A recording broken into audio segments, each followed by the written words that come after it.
welcome back to the channel, and today I want to use the latest update to the distance sensors to create a proximity mine that auto gravitates itself towards you if you get too close to it. So usually a proximity mine will just explode when you get close enough to it, but this one I want to actually detect you and then just kind of drift towards you and blow you up once you get within range. Because the distance sensors now have a maximum range of 1,000, which is a lot more than the 50 that it used to be. There's probably like a really easy way to do this with like a single source of propulsion, but the ways that I've imagined have complications. So I don't know if I'll be able to accomplish that, but let's start with creating at least our basic flotation system and sensor array. So I want it to be full 360. It's not going to be spherical 360. It's just going to be the plane of the water. Speaking of which, I want to make sure that waves are disabled for this. As far as flotation goes, I want something versatile. These pontoons don't have very versatile connection points. This, though, it's bigger than I want it to be, but it probably is gonna be the simplest option. Does this have connection points on the bottom too? Yeah, it does. Okay, so I think the easiest thing to do here is going to be sensors like this. That we might need one extra block of distance. It's getting a little bit bigger than I want it to be. All right, so if I set these, I think, to 30 degrees. Oh, they are set to 30 degrees by default. And then here, let's take a NORA logic gate into these. And then we can copy and paste this over here, and here. All right, let's see how that looks. Looking not bad. I just got to make sure that all these angles are consistent. Green arrow going to the inside. There we go. All right, now we got our sensor array, and we need a counterweight on the bottom. We just add that there, and look at that stability. Honestly, I should probably just add gyro stabilizers to simplify the whole tilting thing, because when we add thrust to it, it's also probably going to cause it to tilt. So weight is not going to be that important. And we can add gyro stabilizers on the inside here. Okay, so we actually do need the weight because this is too buoyant. The weight's going to be the best way to deal with this, because I want them to sit on the surface, the sensors. Yeah, like that. Honestly, the weight probably isn't needed after I build whatever else I'm going to be building.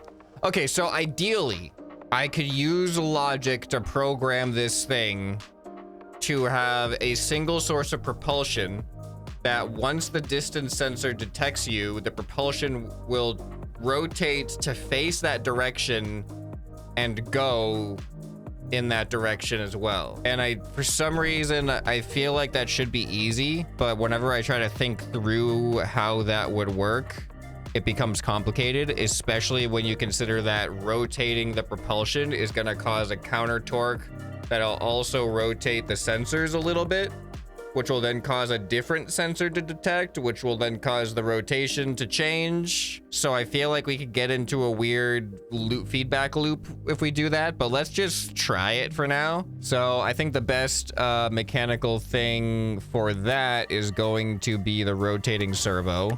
It is strong and precise. This is where it gets complicated, because if I just let it rotate in an infinite angle, to any angle, how do I tell it where to stop? Yeah, this gets really complicated really fast. In theory, like, it sounds simple, face towards the sensor that's detecting something, but when I think about how to tell it that, it's all of a sudden not so simple anymore. The real simple way to do it would just be to have a cross section of thrust that goes up, down, left, and right, or forward, back, left, and right.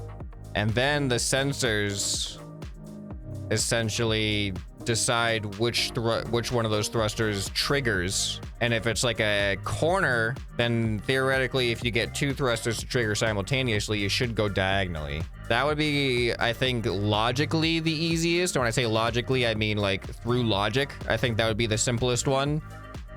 Using a single rotating servo, I think, would be logically much more complicated. And so far, outside of my abilities, unless I can think of something different. All right, so the sensors definitely will work. You can see as I swim around it. You know what?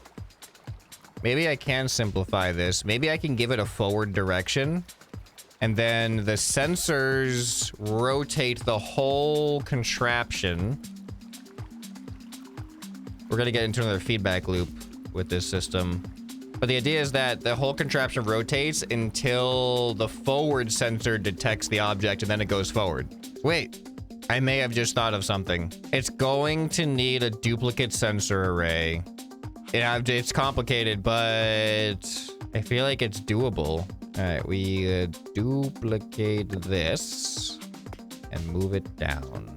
All right, now we take all of these sensors and rotate them to face down. So now we have a whole sensor array that is facing downwards.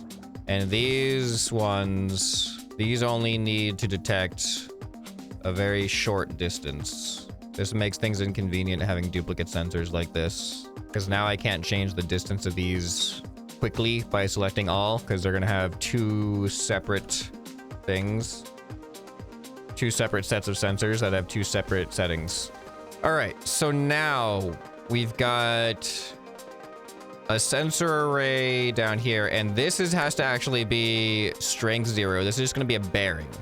And what we're going to use is a gyro to rotate this bearing according to which sensors get triggered. Oh, this is getting complicated. I'm confusing I'm trying to think way too far ahead, but I think I just gotta take this a little bit at a time. This is not as easy as I thought it was gonna be. So what I was thinking in my head is like, okay, so we have a thruster, or rather an underwater propeller here, right? And I was thinking, let's say if this detects an enemy, underwater propeller is already facing that way, it just triggers the underwater propeller and we're good to go. However, if this detects an enemy, it's going to send a signal to this to turn in this direction until one of these sensors, until the sensor that is in line with that one detects the underwater propeller facing in that direction. And when both of those are aligned, then it triggers forward. But how do I tell it whether to go left or right is the thing. Because if I just have it go in one direction, then it'll keep like having to cycle back over once something changes. It needs to like zero in on like what is the nearest one. Yeah, this is getting complicated. Wow, I could see I could see a way to do it now, but it would be really complicated. So I would need like separate AND gates for every single function. So like if this and this are active, you go forward. But if this bottom one is active and this one is active, then under that condition, you rotate this thing left, and then it becomes this and this, in which case you go forward. But like then if this and this is active, then you still rotate left. So that's like another logic gate for every single sequence of potential matches of 24 logic gates or 24 sensors. So that would just be an unreasonable amount of work. There's got to be an easier way to do it. But well, that's what this video is about, is me trying to see if I can figure it out and find out where I end up, what method I end up going with. Yeah, this isn't reasonable. The only way that I can think would have like just a logic gate for every combination of sensors, and that's not feasible. So I think I'm gonna have to reduce this to a simpler method, which doesn't use this sensor array, but instead is going to use a series of 4 of these. Yeah, I really feel like this is gonna be way simpler. Let's do a quick test by putting a seat on this thing. And that's a perfectly fine enough speed in my opinion. All right, we can strengthen these things up a little bit, prevent the tipping. Not only that, but technically these can go in reverse. So if I put the reverse on the same button, we'll go even faster. Yeah, that's fine. And there's some rotation. Well, we don't even need the rotation anymore, to be honest. Rotation is pointless, so we can actually delete that, have this be static. All right, so now we've got four directions. So we know for sure that this is going to send, when it detects something, is going to send a positive signal here. We want to send a negative signal here. So what I'm gonna do is put a not gate. I mean, it would be a not gate because that inverts the signal, but I don't want it to be on when this is off. I just want a signal inverter. Actually, I think I could just use a normal like OR gate for that. Because if I'm just using a signal inverter, yeah, I just set this to output negative. That's essentially what I want. I was overcomplicating that. So that output's negative there. So now if that sensor detects,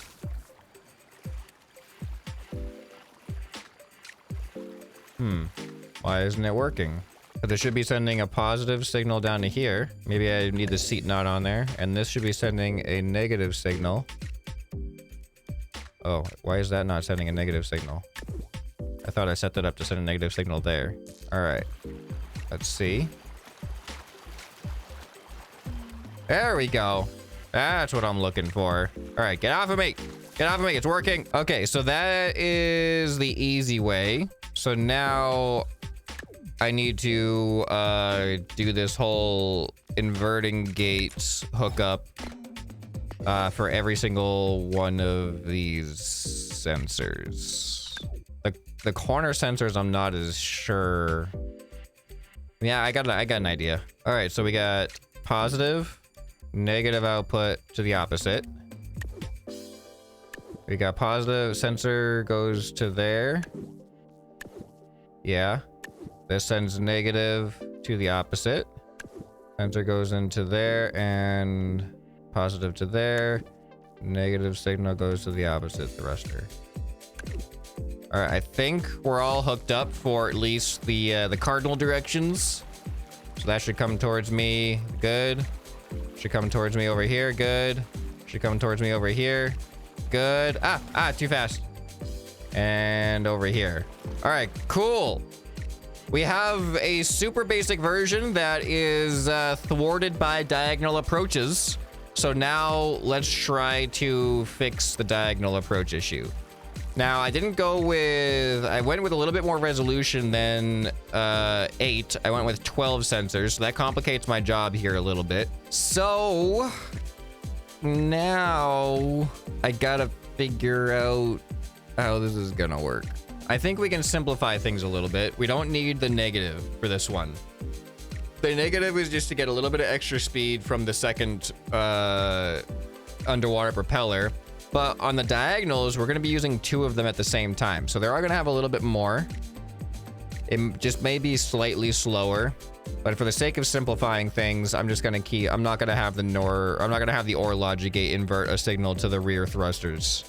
So what I'm thinking is instead of just having both of them active, wait, no, this isn't going to work. I am going to need a logic gate. A dedicated logic gate. Well, I mean, this could work, but the problem is this is going to make me go at a 45-degree angle when these sensors are at 30-degree angles each. So both of these sensors would essentially go 45 degrees. Let's just see what that feels like. Have both of those sensors trigger the diagonal. I mean, it still kind of works. No, but you can clearly see the problem right there. We want it to go towards where the sensor is sensing. That would be ideal.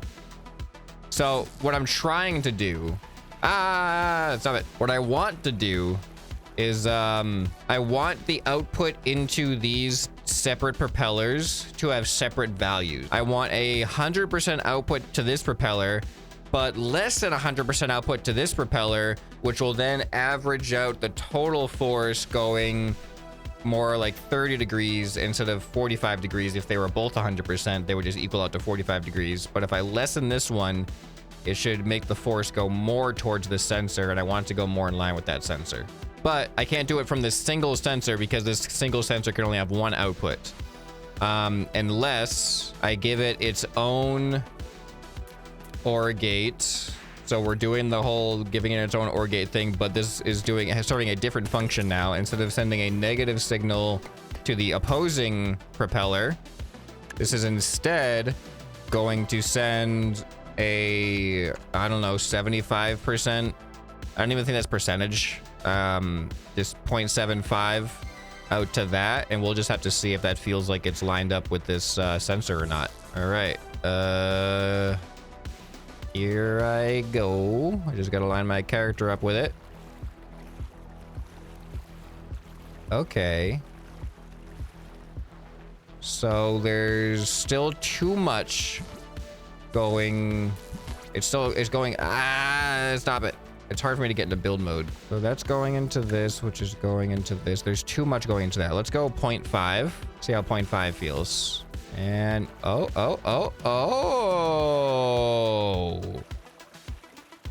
That was pretty good. The sensor, like, I'm a very small target for the sensor right now, and it pretty much stayed on me. I don't know what distance. I have it on 30. I don't know what that distance actually is. Hello? Can you see me? Can use it. Oh, there we go. Is that, do we got it? I think we might got it. Hey, oh no, it's too close. I also got to figure out how I'm going to get it to trigger, because these sensors are being used for other purposes right now, and they can't be used for more than one, because these are just sent to be, these are just set to send an yes or no, we detect something signal. So if we use that to trigger an explosive, we'll just blow up instead of tracking. We want it to track, and then when it gets close enough, we want it to blow up. So we may actually, we may need to, I don't know, we may need another set of sensors. I forgot I need dynamite on this thing somewhere. All right, well, anyway, this is working. That idea is working. So we're gonna need 0.5 to the other propeller. All right, so if I was to repeat what I did for this corner, that's not gonna work. Okay, they actually don't seem to be colliding like I thought they were gonna collide. That seems stable. Yeah, it seems stable. Okay, so this sensor goes into that propeller, and also into this OR gate, which then goes into this propeller at a 50% output. And let me just do a quick check on that. Now when I get in front of that sensor, there we go. Yeah, it pretty much goes directly at me. All right, I'm happy with those settings. I'm gonna stick with them. All right, let me just batch this. I'll just put a bunch of OR gates in the right spots and then program them. Okay, I think I got them all programmed. So now no matter what sensor detects me, it should come directly towards me in that direction. Yeah. Just testing them all out right now. Yeah, come on, detect me. There we go. That looks good. So there are dead zones, but that's okay. That's okay. That's looking good. That's looking good. That's looking good. That's looking good. All right, I think I've tested all of them. I think all of them are hooked up appropriately. Now we need to program the fun part, the explodey bits. All right, I'm gonna set these to 100 meters. Oh no. Oh no.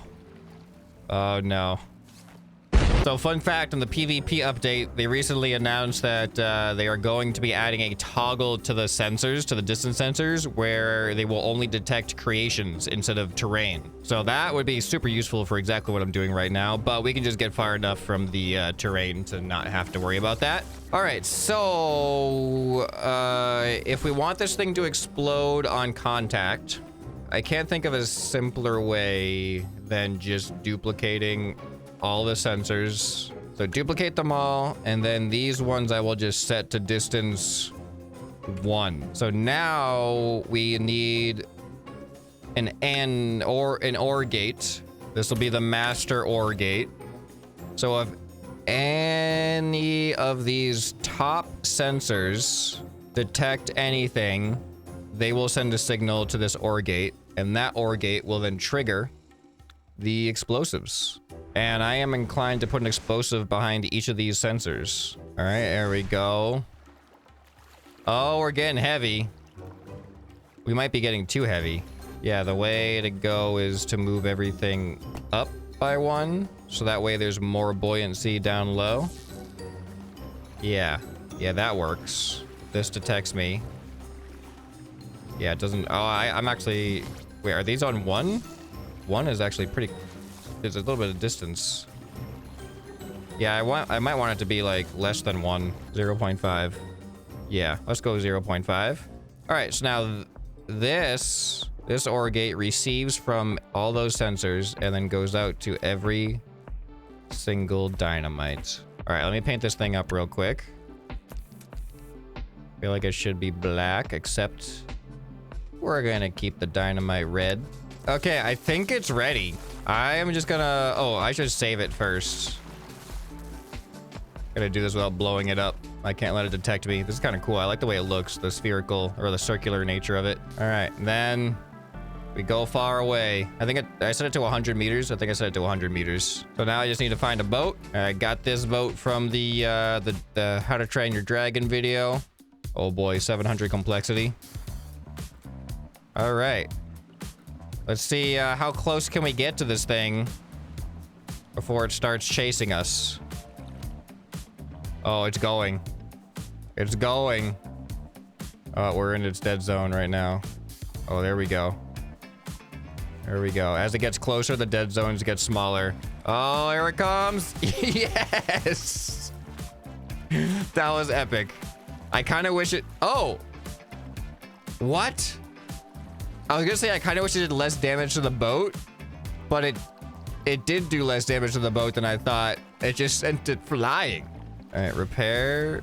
Okay. The dead zones make it kind of interesting, actually. All right, this time I'm gonna approach it from the front so that my seat has a higher chance of survival. Okay, here we go. Oh, it started detecting me a little bit, but I'm in its dead zone now. Those angles get wider the further I am. Okay, we're getting closer. There's nothing I can really do about those angles. Oh, here it goes. Here it goes. Here it goes. Wow. This is a max complexity boat, too.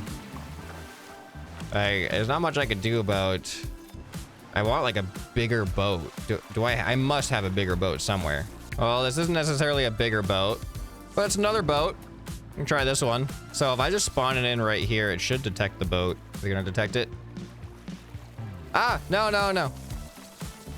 Oh no, it detected that boat instead. That's the wrong boat. Okay, it's way more epic from a third-person perspective. That was awesome. All right, I'm gonna spawn it in right here. Ah! It went after me. Don't go after me. There you go. There you go. There you go. Oh no. It got into the dead zone. Oh no, it's coming after me.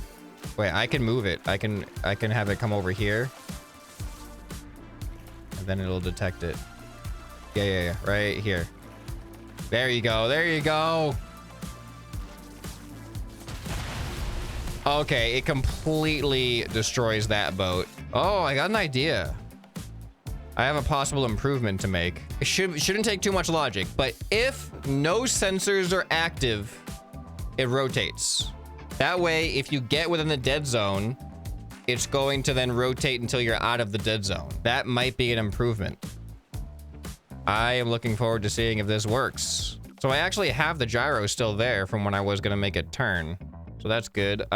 So what we can do is this time we use a NOR logic gate, which I'll just place right here. That NOR logic gate is going to trigger this to turn. I don't know what speed we want it on yet, but every single one of these bottom sensors has to go to that NOR logic gate. All right, so now it should just rotate. Oh, that's actually a little faster than I want it to. How does it feel if I'm here? See, it's too fast. It needs to be really subtle. Ah! No, come back. Ah! Ah! There we go. All right, so now this is gonna be strength 0.2. That's actually looking pretty good.